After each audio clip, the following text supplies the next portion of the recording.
Hello there. Today we are going to create a mini museum, and I will show the various steps for achieving this goal.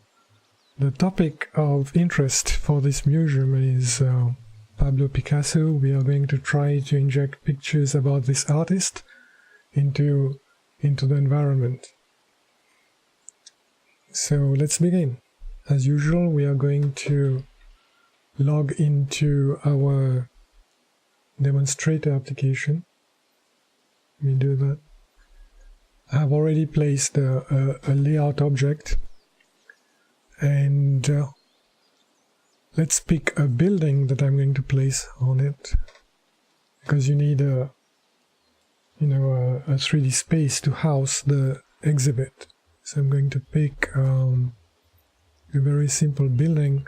We don't need to be too complicated here, so we are going to have a very simple building, and I think that will do. It's not complicated, and we are going to add images, paintings, and some information about Pablo Picasso in this building. Okay, and this will be our little mini museum. And we want to do all this as quickly as we can. Alright. So one thing I need to explain first is how to inject information, from the web into this environment. And I will demonstrate with this example. In order to display an image, you need to have like an object on which the image is going to be displayed. So I've picked this board here and plan to display like a painting on top. And every image will need some text information. So I'm going to place another object here to include that kind of information. Okay. The website that I'm going to use to find images about Pablo Picasso is Imgur. It's one of my favorite picture sharing sites. So let's use it, why not? And what I'm going to do is I'm going to type in hashtag Pablo Picasso, and let's check out this image here. I'm picking this one up because of its scale ratio. It matches the one that I picked. So inside the virtual environment, I'm going to copy the image address, and let's close this browser here, go back to the environment, and I'm going to click on the border of this object and paste the image, and it's going to appear in here. This is just one example.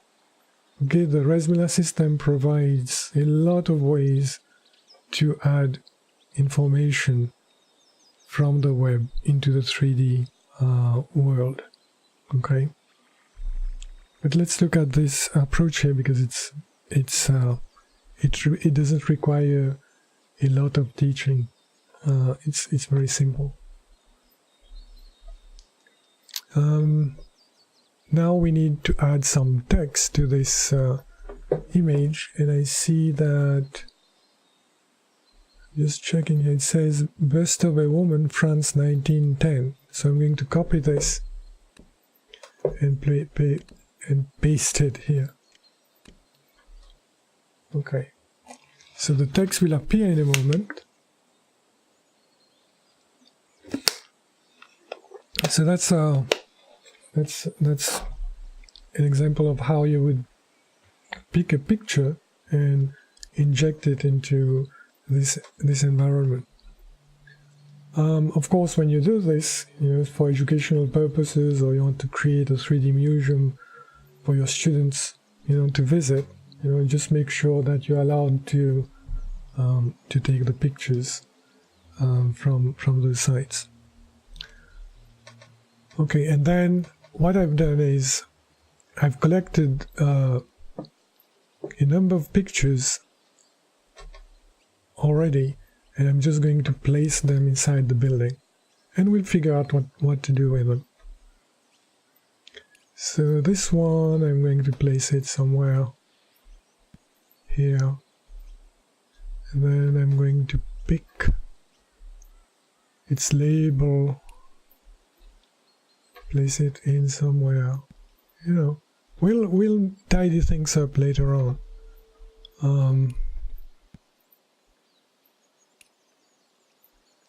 So let me just shove everything into the building, right? And we'll see.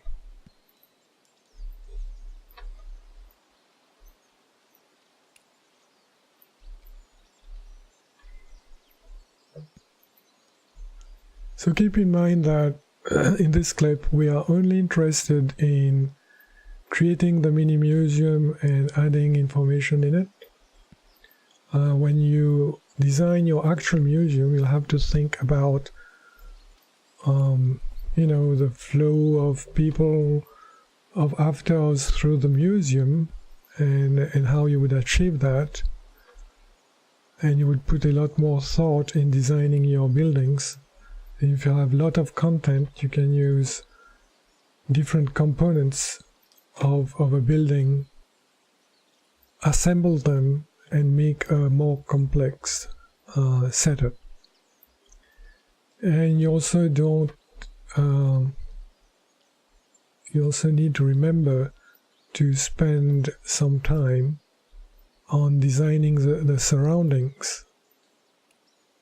Okay, we won't have time to do it in this clip, but you can imagine having the museum in a nice location with mountains and fauna, flora, bird sounds, and those kind of interesting things, because you really want to make the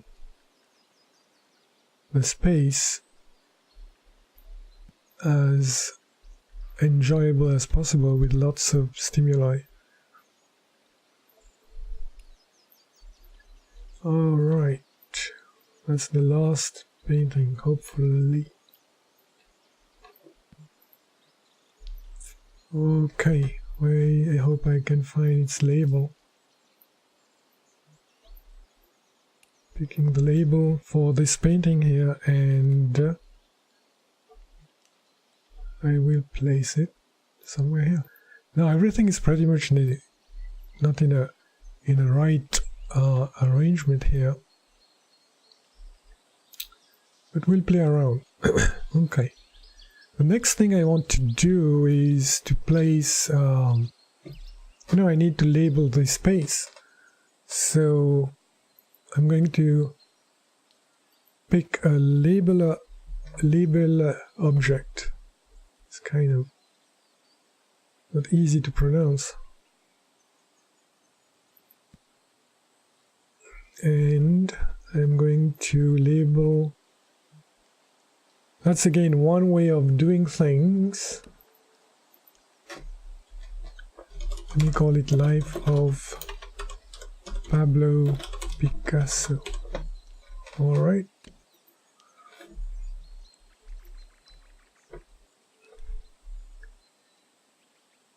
That's good enough. Not bad. Anyway, let's put another one here, I think.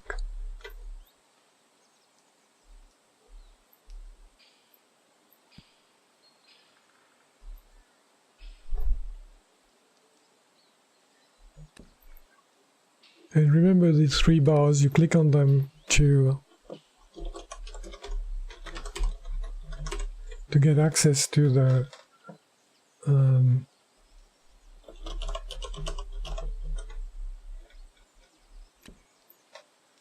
into the dialog box so that you can enter your text. All right. You can play a little bit with the positioning and things like that.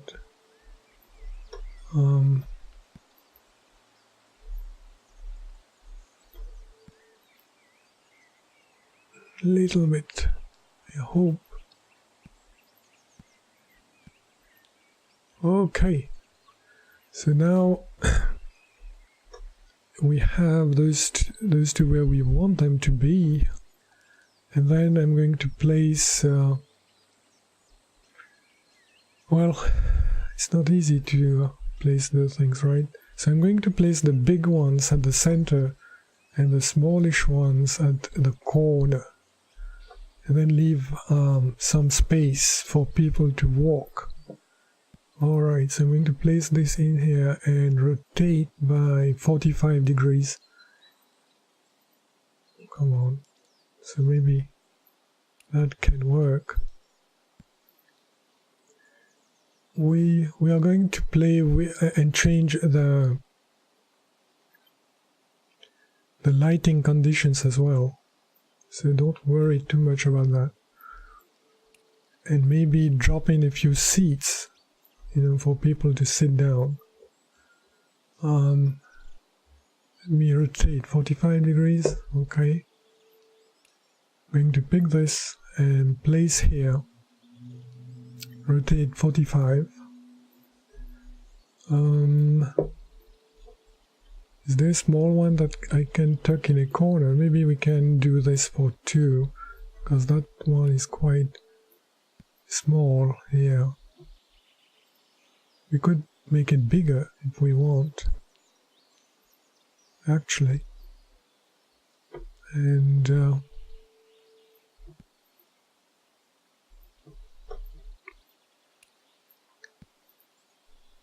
we rotate that, make it a bit more interesting here. It doesn't need to be parallel to the picture.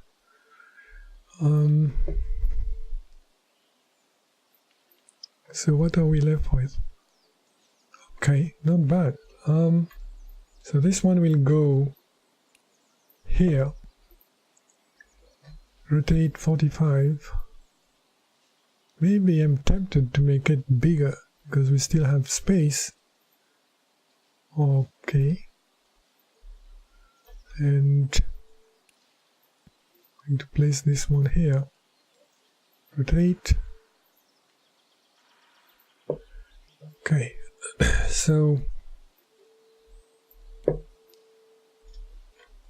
it's turning out alright. I guess I will need to save this.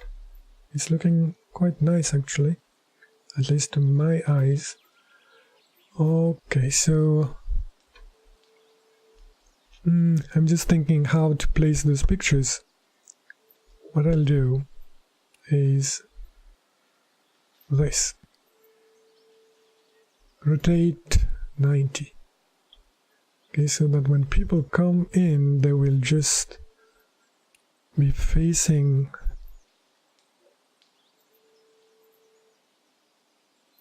the picture. And then we can have those two paintings here. Okay.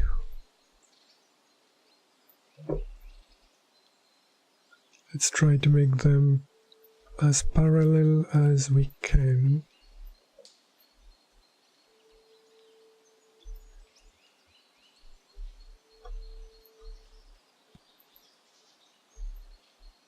I hope that's not too crowded at the center, but you get the idea. Okay. I'm going to place this here as well.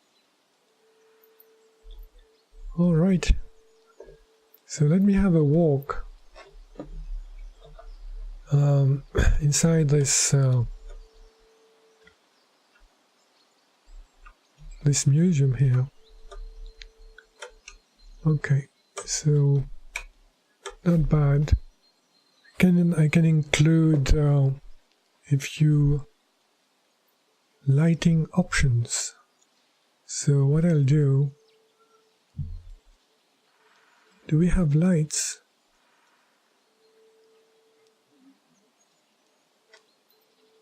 Ah, lights are in furniture.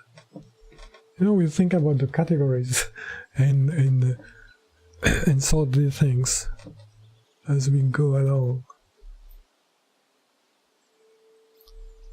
So I have a curved lamp that I'm going to place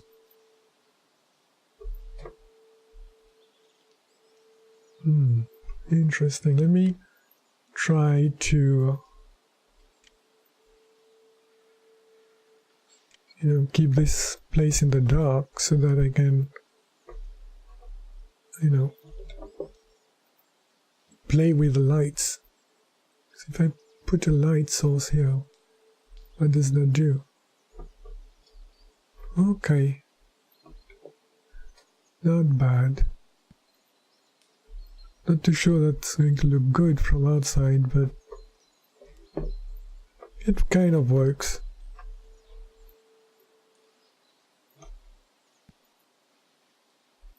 Good.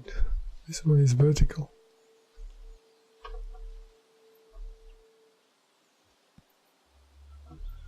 Alrighty. Okay, that's good enough. And we can place a few, seating arrangement. Seating.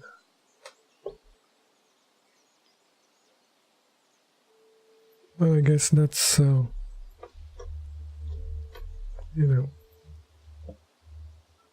that's probably the best I can do at this time. Maybe place one here and place another one opposite. So I'm going to rotate 90 and make that a little bit.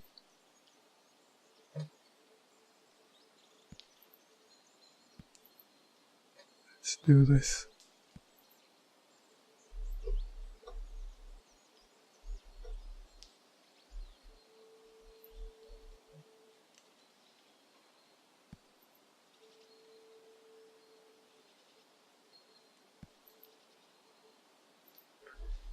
Okay, well, it's a bit close to the paintings, but it's fine. This is I intended this to be really a very quick,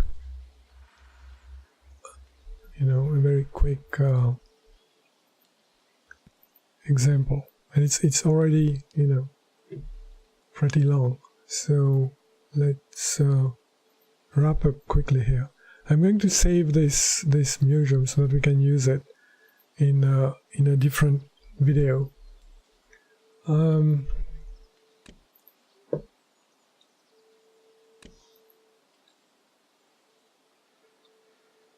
Let me change the time here so that it's slightly brighter. Okay, so we have our little museum that we have been able to create, and let me sign out so that all the guides get hidden.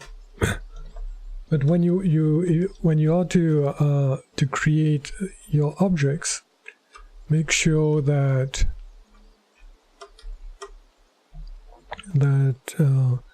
you pay attention to the fauna, the flora, everything that's going to come around the building. Okay, like I said. Let's see what this looks like in the view mode. Okay, so maybe that's a good time to do it, right? So once you've created your 3D museums, there are lots of features we have included in our system that would allow your visitors to see the images in a very intuitive way without having to learn a lot of camera motions, for example. So as you can see, if I'm walking here, I've got in the top left corner a HUD that's got some facilities. One of them is it allows you to click an object and read what they say. So this one says Pablo Picasso smoking a cigarette on the beach, and just by clicking on these objects you get to see the camera gets oriented automatically, and it's quite helpful when it does that. Another example, right? And you go back to your avatar and you want to see what that is. It's the kitchen. It was inspired by the kitchen at Rue des Grands Augustins. Alright, so let's stop this tutorial here, and I hope you've enjoyed it. Let me go back to my avatar view, and I'll see you next time. Take care, bye.